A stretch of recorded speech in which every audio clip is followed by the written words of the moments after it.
Bonjour. Bonjour à vous tous. J'espère que le dîner fait du bien à votre estomac.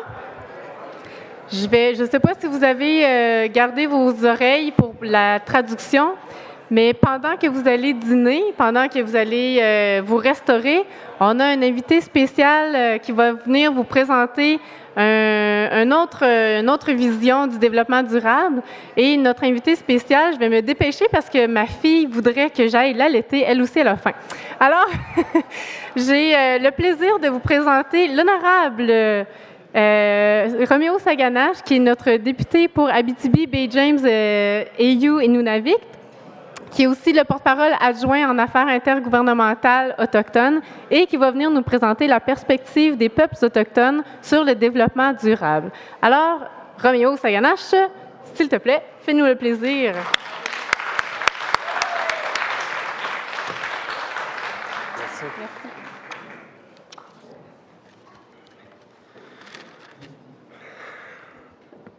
Merci.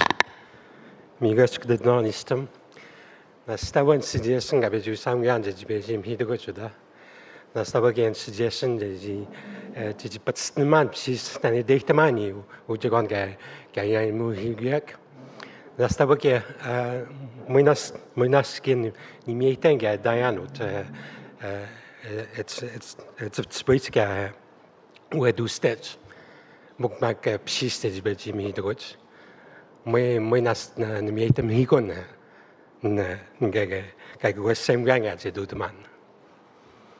I wish it would be that easy all the time when No, I was just mentioning those words of greetings and thanks to my colleagues who have invited me to speak with you today. Pardon me.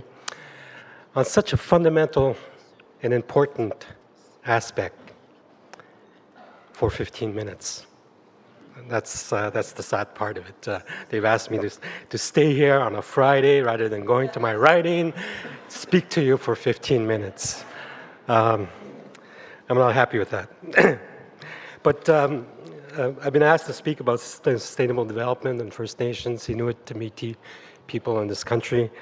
I have a lot to say about that, but let me start first by saying that if one considers the many First Nation Inuit projects around the country, whether it's in Zenigwetan First Nation Solar Power Project, the Rolling River First Nation Wind Power Project, the Skonan Home Energy Efficiency Project, Swan Lake Community Energy Baseline Project, and Wind Energy Monitoring, Black Lake Nation Hydro Project, Mashtewiash Water Plant, and so on and so forth. Tsuke First Nations Community, which is one of the largest solar photovoltaic project in BC. I had the honor to visit not too long ago, Deer Lake First Nation Solar Project to power their school. All of these projects have the same guiding principles, which are sustainable development, of course, and of course, self-sufficiency. I remember back in, and these are challenges that we've always met as First Nations. Je me souviens, le 20 décembre 2000 exactement, je me souviens exactement de la date. Le 20 décembre 2000, la Cour supérieure du Québec rendait un jugement dans la cause qui nous opposait aux 27 compagnies forestières qui œuvrent dans le territoire de la baie James. 27 compagnies forestières. Une cause où on prétendait que, malgré nos droits constitutionnels qui existent en vertu d'un traité qui s'appelle la Convention de la baie James, on ne pouvait pas exercer ces droits constitutionnels sur le territoire traditionnel des Cris s'il n'y avait plus de forêt, à cause des coupes à blanc qui se passaient dans le territoire de la baie James. Et le 20 décembre 2000, la Cour supérieure du Québec rendait son jugement en disant que les dispositions de la loi sur les forêts du Québec étaient incompatibles vis-à-vis les termes du traité la Convention de la Baie-James et du Nord québécois. Ce que ça voulait dire, cette journée-là, c'est que il y avait 18 000 emplois qui étaient à risque. Une industrie entière dans le territoire de la Baie-James était à risque. Et le premier ministre de l'époque du Québec, Bernard Landry, comme économiste, je suppose, a très bien compris le défi qui était devant nous. Et le défi que nous avions à cette époque-là, c'est vraiment rendre compatible le développement forestier d'un côté et le mode de vie des cris de l'autre. C'est un énorme défi. Est-ce possible? Moi, je prétendais que oui. On a négocié, parce que M. Landry nous avait dit, OK, je pense que on vient d'avoir un jugement de la Cour supérieure du Québec qui invalidait la loi sur les forêts du Québec dans la partie nord, territoire de la Baie-James. Alors, qu'est-ce qu'on fait? Qu'est-ce qu'on fait? Nous avons décidé non seulement de négocier et de rendre compatible le développement économique forestier d'une part et le mode de vie écrit d'autre part, mais nous avons décidé également de négocier nos relations entre le gouvernement du Québec et la nation Cri par cette occasion. Parce que c'était vraiment ça qui était nécessaire. Donc, nous sommes arrivés en février 2002 avec cette entente mieux connue comme la paix des braves au Québec, mais le vrai titre de cette entente, c'est une entente pour une nouvelle relation entre le gouvernement du Québec et la nation Cri. C'est ça le vrai titre de cette entente, mais il est mieux connu comme la paix des braves au Québec. Je vais vous conter d'où vient cette expression « paix des braves ». Lorsque nous avons annoncé l'entente de principe le 23 octobre à l'Assemblée nationale, le 23 octobre 2001 à l'Assemblée nationale et créé le gouvernement du Québec, on a annoncé cette nouvelle entente. Ted Moses, qui ne parle pas français, 2-3 minutes avant qu'il monte sur la tribune pour s'adresser à l'Assemblée nationale du Québec, s'est tourné vers moi puis il m'a dit « Romeo, I need to say at least one phrase in English, in French, pardon me. I need to say at least one phrase in French before this audience. So there's a speech, put something down, and I took a speech, turned it a couple pages further, and I wrote down in the middle of his speech in English the following phrase.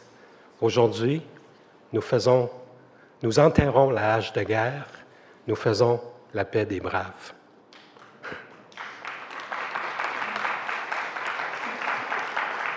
Il n'y a pas beaucoup de monde qui connaissent cette anecdote. Alors, je tenais à vous le partager parce que c'est vraiment, c'est arrivé comme ça à la dernière minute avant un speech. That challenge provided us the opportunity to negotiate what real partnership should be between governments and Aboriginal peoples in this country. That opportunity provided by the Superior Court of Quebec was daunting, as a matter of fact, because not only we had to settle our differences on forestry development in the territory or sustainable development in the territory, but also our relations between peoples. Because that ought to be always the number one item on the agenda between peoples is their relations. I always felt that way. And that is something that is lacking right now as we speak in this country. The Supreme Court has pronounced in many rulings over the years that is the direction that we need to take with Aboriginal peoples in this country. Reconciliation, they said, is an important objective and process in Canadian constitutional law in this country. In the indigenous context, of course, reconciliation refers to restoring harmony. Look up Black's dictionary. It's about restoring harmony between indigenous peoples and the Crown that have been in conflict for, I would say, countless generations. And the UN Declaration emphasizes that recognition of the rights of indigenous peoples, and I quote, will enhance harmonious and cooperative relations between states and indigenous peoples.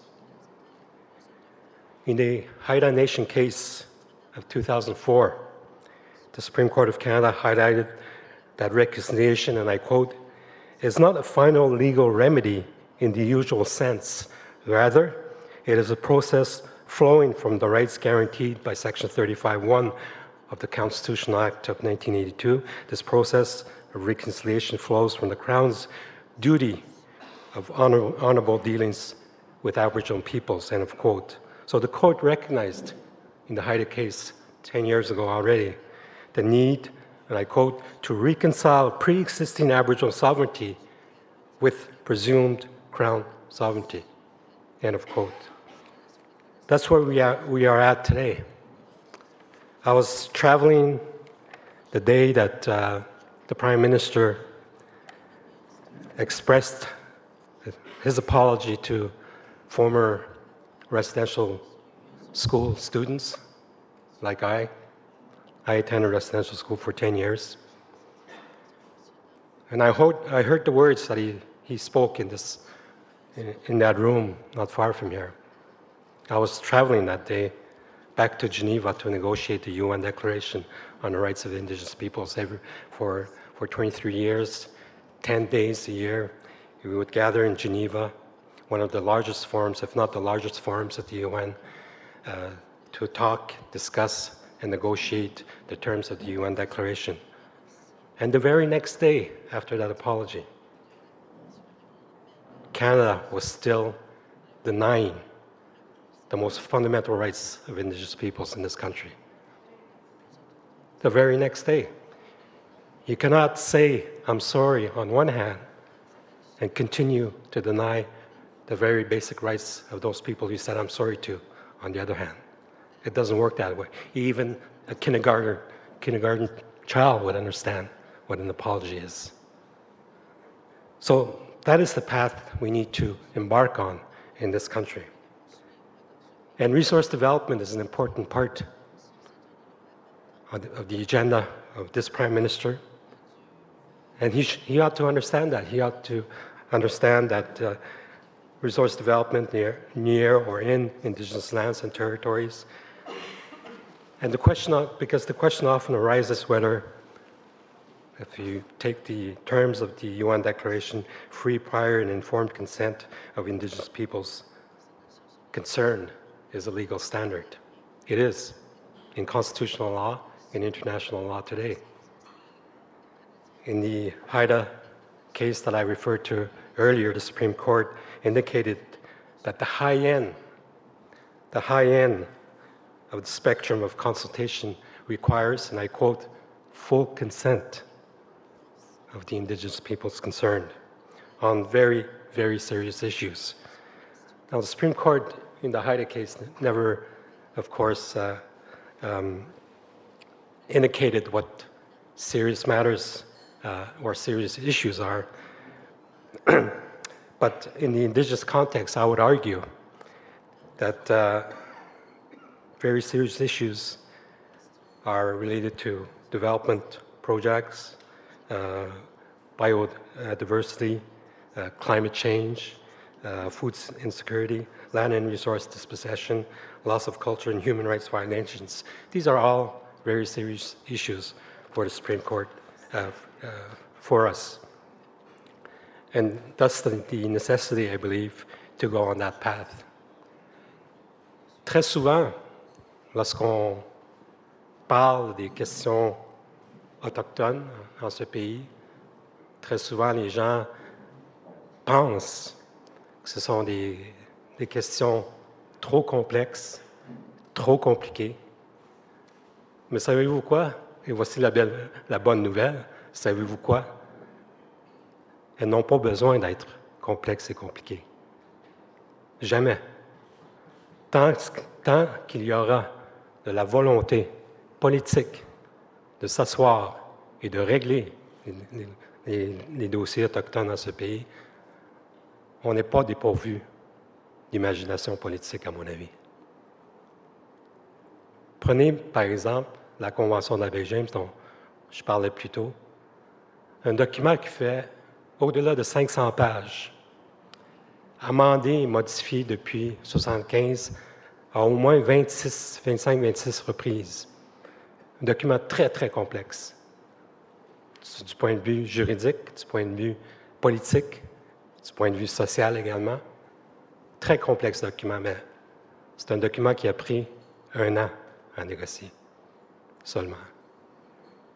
Lisez la paix des braves, ou l'entente pour une nouvelle relation entre le gouvernement du Québec et la nation Cree, encore une fois, très complexe comme document.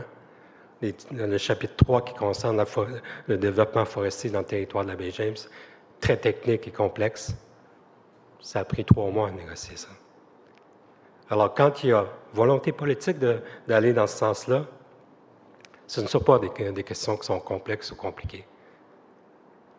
La Déclaration des droits des peuples autochtones des Nations unies a pris 23 ans à négocier, uniquement parce qu'on n'avait que 10 jours par année pour en discuter, négocier et rédiger ce document important qui constitue le document en droit international, le document international le plus complexe qui traite spécifiquement des droits des peuples autochtones à travers le monde, les 370 millions d'Autochtones à travers la planète. Et les 4 pays qui ont voté contre au départ, en 2007, en septembre 2007, le Canada, les États-Unis, la Nouvelle-Zélande et l'Australie. Mais sur les 370 millions d'Autochtones à travers le monde, je pense qu'il y a à peu près seulement 3 de ces 370 millions d'Autochtones qui vivent dans ces 4 pays. Alors, les gens avaient tendance à dire, les pays les plus importants par rapport aux droits des Autochtones ont voté contre. Non, il y a seulement 3 de la population autochtone qui vivent dans ces 4 pays-là. Mais nous sommes rendus aujourd'hui à un point tournant où, on le voit très clairement, la tendance qui est soutenue et maintenue par la Cour suprême du Canada par rapport aux droits des peuples autochtones. Les 10 dernières causes les plus importantes concernant les droits des peuples autochtones au pays ont été gagnées par les Autochtones. Alors, arrêtons de s'acharner, de se battre contre les droits des peuples autochtones.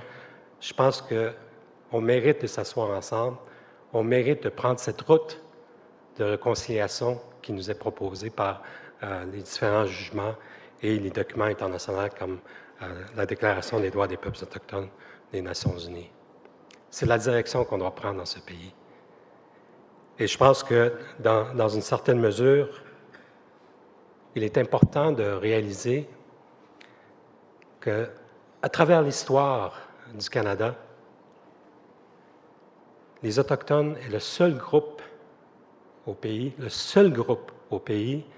où on réserve ce traitement discriminatoire à essayer de nier ou se battre contre leurs droits par le gouvernement fédéral. Ce gouvernement dépense à peu près, je dirais, 300 millions de dollars par année à se battre contre les droits des peuples autochtones devant les tribunaux. J'ai posé des questions à tous les départements. C'est un des privilèges que nous avons en tant que députés.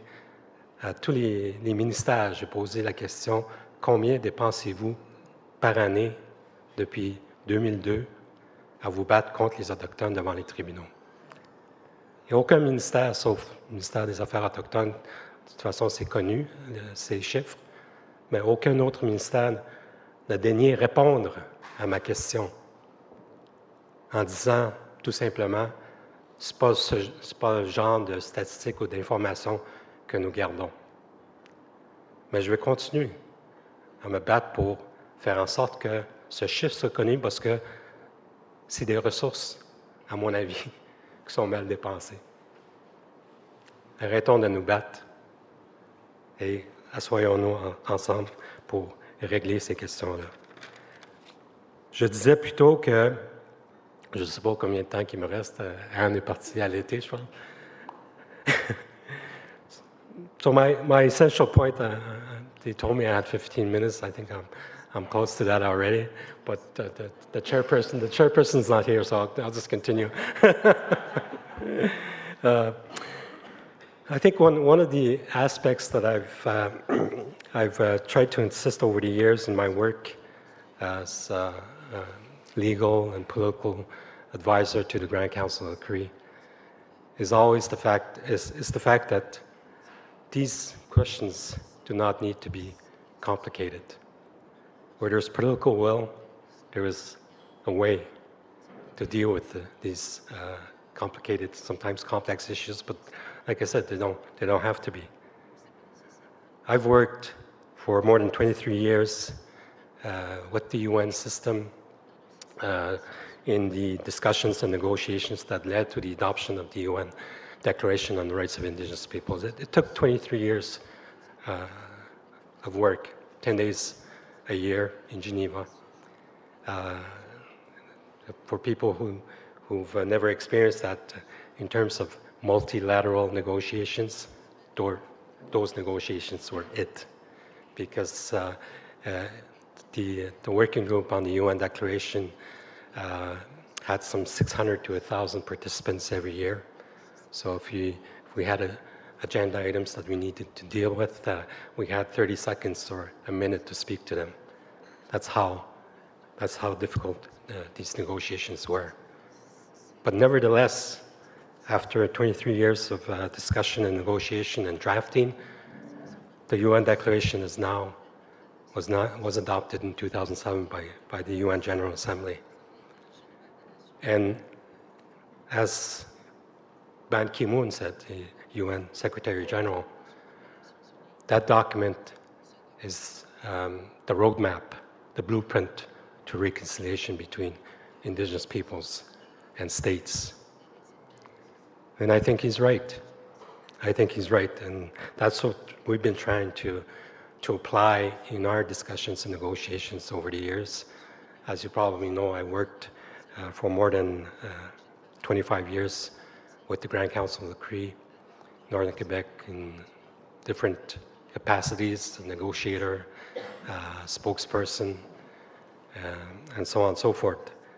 And however difficult and challenging some issues that we had to deal with were, we've always understood that in these kind of discussions, you always have to come with solutions to the table.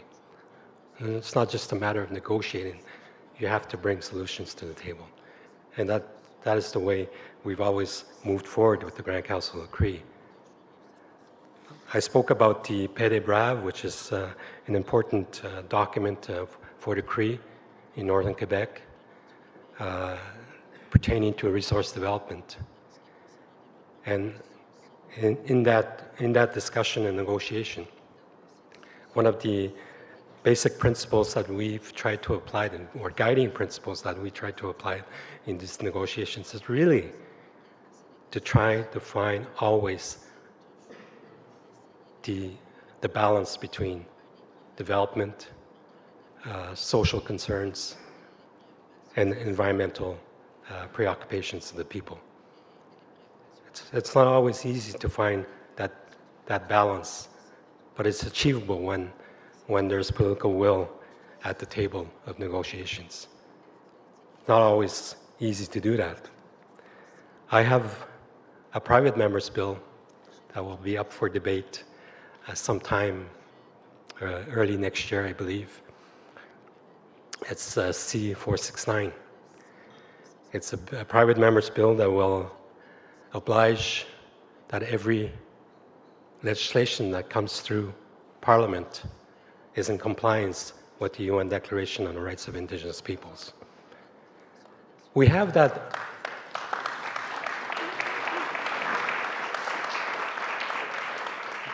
You may know this, but maybe not. Under the Department of Justice Act, Article 4 obliges the Minister to make sure that every legislation that comes to Parliament is in compliance with the Charter rights, Charter of Rights and Freedoms. We don't have the equivalent for Section 35 rights, Aboriginal rights and treaty rights. And we need that. So my bill will do many things, but including this. It will avoid court challenges over and over again, as we've seen with many, many bills that have come through this House over the years. That's one thing that this bill will achieve. I know that I have an enormous challenge to convince my colleagues in front of me in the House over my bill, but I'm intent on pursuing that battle in the House. For 25 years, I've led these battles from outside the walls of the National Assembly in Quebec and the Parliament of Canada. Now that I'm inside, I think I can achieve a lot more. And I'm glad to say that, because a lot of people, I represent a riding that's larger than Manitoba. I like saying that because it is larger than Manitoba. 54% of the landmass in Quebec is my riding. Very diverse riding. And whenever people come up to me since 2011, since I got elected, whenever they come up to me and say, "So how do you find your job, Romeo?" Well, I always express the same answer. I should have started earlier. I should have started earlier. So, because one of the reasons why I ran in that riding is because of late Jack Layton. As Director of Governmental Relations and International Affairs for the Grand Council of the Cree, I worked out of Quebec City. So for 20 years, I was in Quebec City. And when I finally agreed to run for the NDP, I asked Jack if I could run in Quebec City, because I knew everyone in Quebec City. And Jack said, "Look at it this way," and I will finish on this. He said, "Look at it this way, Romeo. The global challenges that we have throughout the planet, climate change, the environment, water rights, Indigenous peoples, the future of Indigenous peoples, our relations with Indigenous peoples. All of these challenges that we find throughout the planet, they are also in that riding of Abitibi-Baie, James-Nunavik-Eeyou. And who better," he said, "to represent that riding than you?" So I'm glad he insisted, because he was absolutely right. I represent this very diverse riding with many challenges that we find throughout the planet. They are there. Resource development is one of them. Aboriginal peoples with treaty rights. Some others that are still trying to achieve a treaty, the Algonquin to the south of my riding. Northern peoples that are in my riding have very specific challenges as well. Cost of food, cost of living in the north, housing issues. So it's a great challenge. And I was happy that Jack had insisted that I run in that riding. And that's why last week I confirmed with my constituents that I would be running in 2015 again for that riding.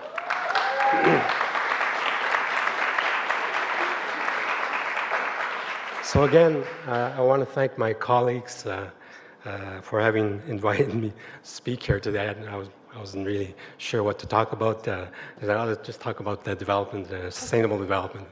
So there it is. So thank you for being here.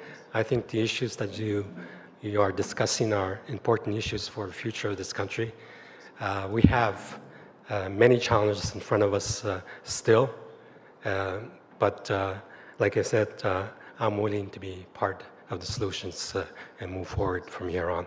Thank you very much, Miigach.